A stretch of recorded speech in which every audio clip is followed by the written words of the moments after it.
gutom na mga kabrad yung ating mga biik.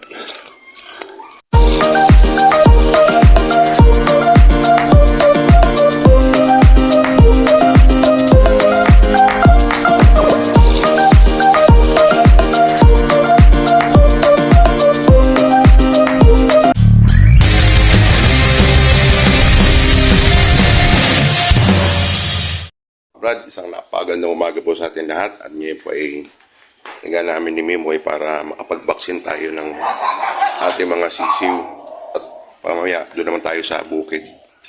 Tama ka Brad. Brad yung gagamitin natin B1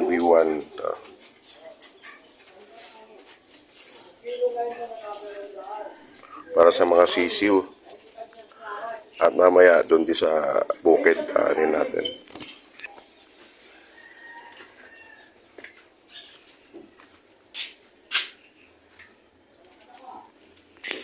May okay na.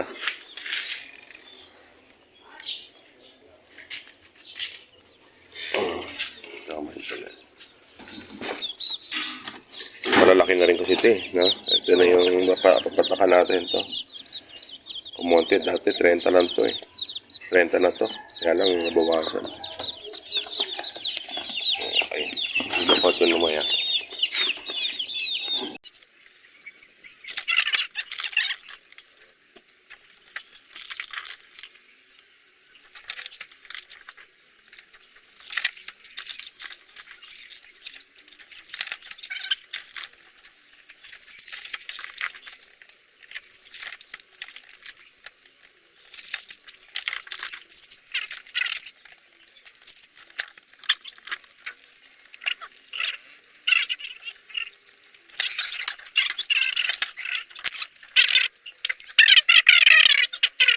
Brad, nabaksina na natin yung ating mga sisiw dito sa bahay.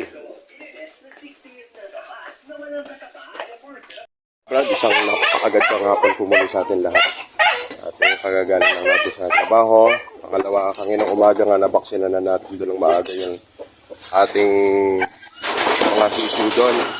Pero yun, nasa halos 1 month na sila noon nung nalagyan natin sila ng B1. Pero hindi dito sa ating babaksinan ngayon, ito yung mga day old pa lang, week old. So ito mga kabrad, yan. Ito yung natin. Ako, merong isang may isang bagsak. Isang patay Dinagtip si Joel Yan, meron isa tayong patay yan. Sayang.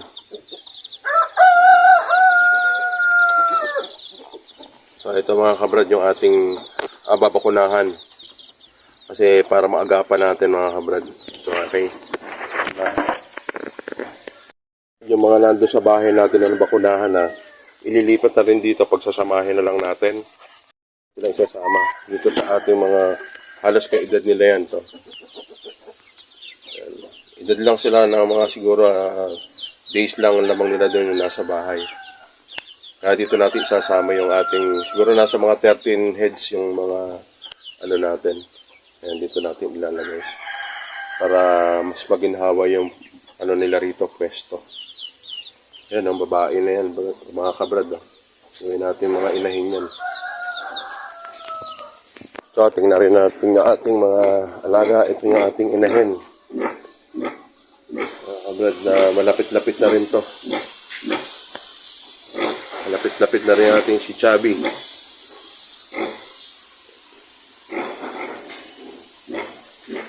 Namumula nag-umpisa ng namumula yung kanyang kwerta. Kasi yung nauna sa kanyang nanganak, halos linggo lang din ang pagitan nila bago siya nakasta. So, malapit na rin ito mga kabrad. Okay. Time check lang sa ating mga alaga. Ito, may sungit. Galit na galit siya. Okay. Ang gaganda. Ayaw na may tao.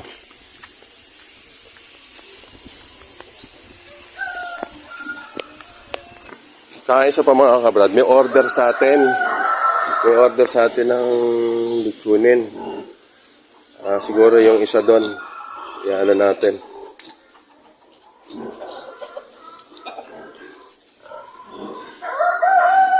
Malamang yun yung isa dito mapunta doon. Sa ano pa naman, mga 25.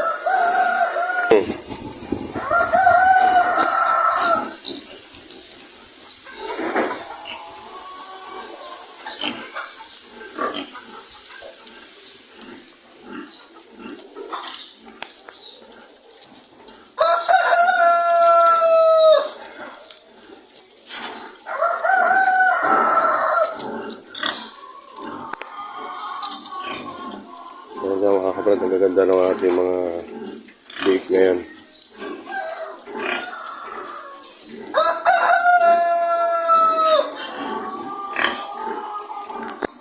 Tingnan natin yung ating mga inawat na nakaraan. Kahapon yun, hindi tayo nakapag-video dahil masama ang ating pakiramdam. Oops, nadagdagan na naman ito dito. Kailangan na lang dito, mayroong dayami, malagyan.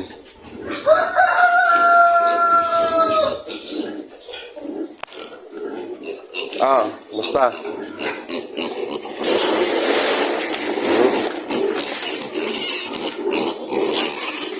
Ito naman mga kabrad, isang linggo na lang siguro to. Ibibigay na natin doon. Sa atin sa nagkakangkangan.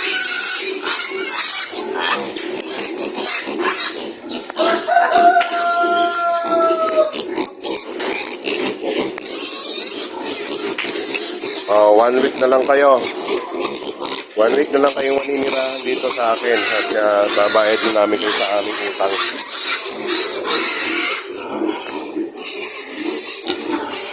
Ito naman ang ating barako.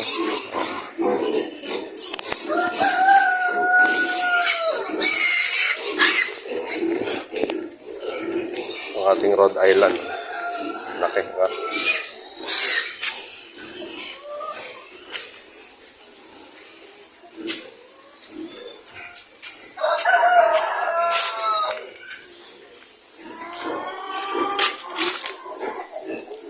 Step.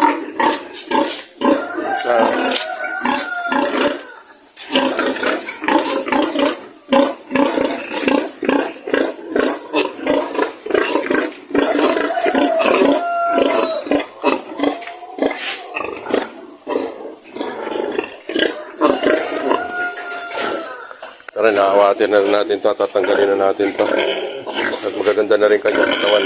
Ayan, Ikaw, anong ginagawa mo dito, ha?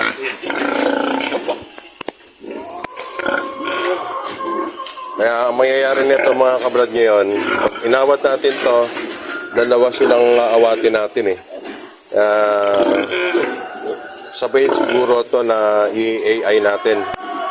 Kasi pagkaawat, bilang tayo ng 5 days para dito sa paglalandi ng ating bagong aawating inahin. So, wala pa, hindi pa naglalandi ang ating mga native.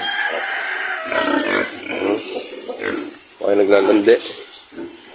Wala pa to. So, ito, aawatin na rin natin to. Kumanda yung katawan nila mga kabrad kung naiwan. Pero nung kasama nila yung ano na yun, so, ang laki na kaiwanan.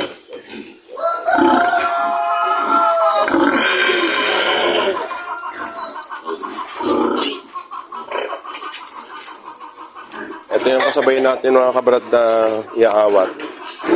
Dito. Next week, itong week na to, posible maawat na natin to. Dahil ang huling injection na lang sa kanila yung panghag cholera.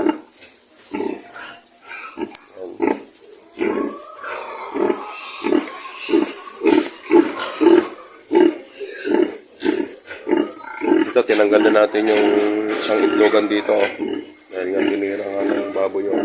Oops, ito pala nandyan ha. Ito pala yung nangingitlog dyan ha.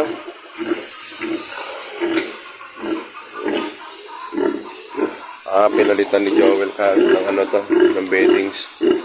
Ayan. Para hindi sila lamigin dyan mga kabrad. Isa pa mga kabrad, ang mga biik, pagka yan nilalamig, doon sila nagkakaroon ng pagtatay. Kaya siguraduhin natin na yung kanilang mga higaan ay yung posibleng hindi laging basa.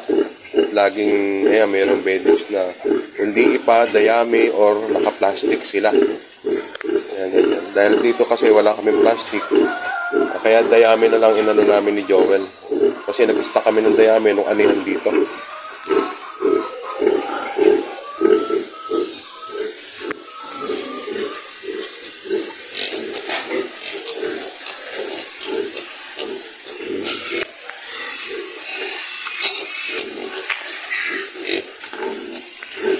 Check natin ang kanilang pagkain.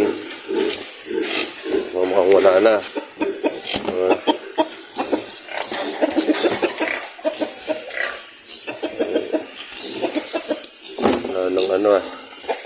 Ano tayong wala ng pre-starter. Kailangan na pala tayong bumili ng pre-starter.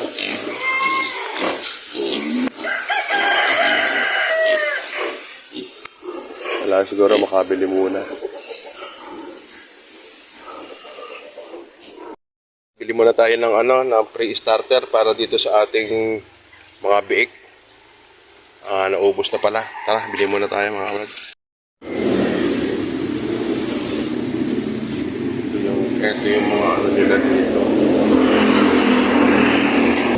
So, ito binili natin pang... Kaya magkano tayo? Lahat.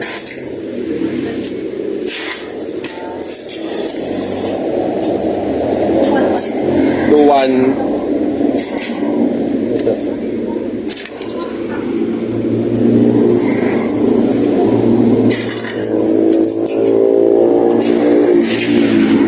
Ito yung number nung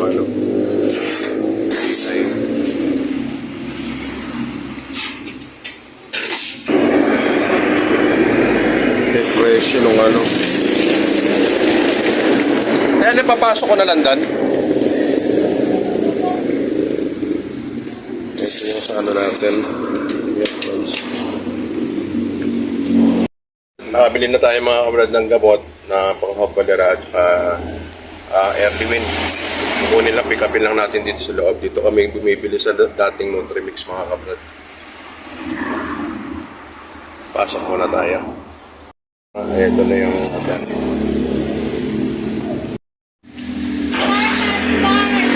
ay, salamat!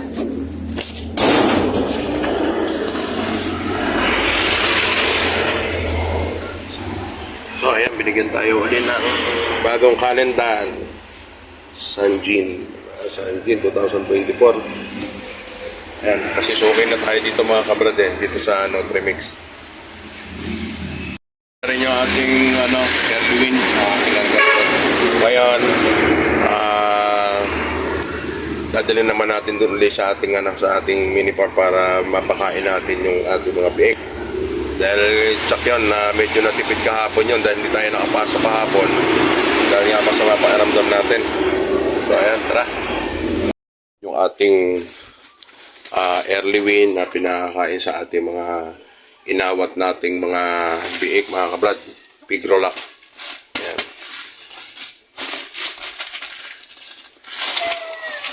Ito sa mga kabrad, dalhin na natin doon sa ating mga alagang biik.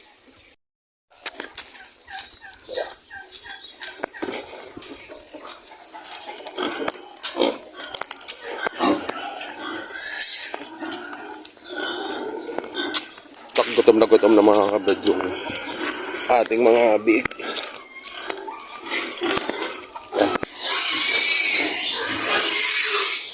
Ito mga kabrad. So kailangan kasi dito sa mga biik natin hindi na dieta para hindi sila mapansot.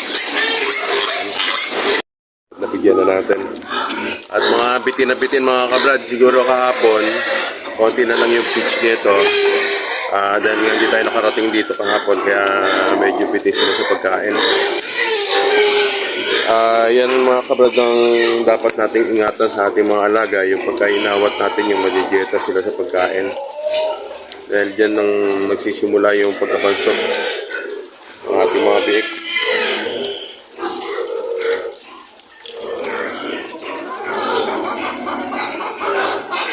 Brad, tagumpay na naman tayo sa maghapon. Kahit kahapon di tayo nakapag-videos dahil hindi na tayo nakapasok kahapon dahil medyo masama ang ating pakiramdam. Yan, okay naman na kaya nakapasok tayo. Kaya mali mga Brad, ingat po tayo yung lahat at God bless po.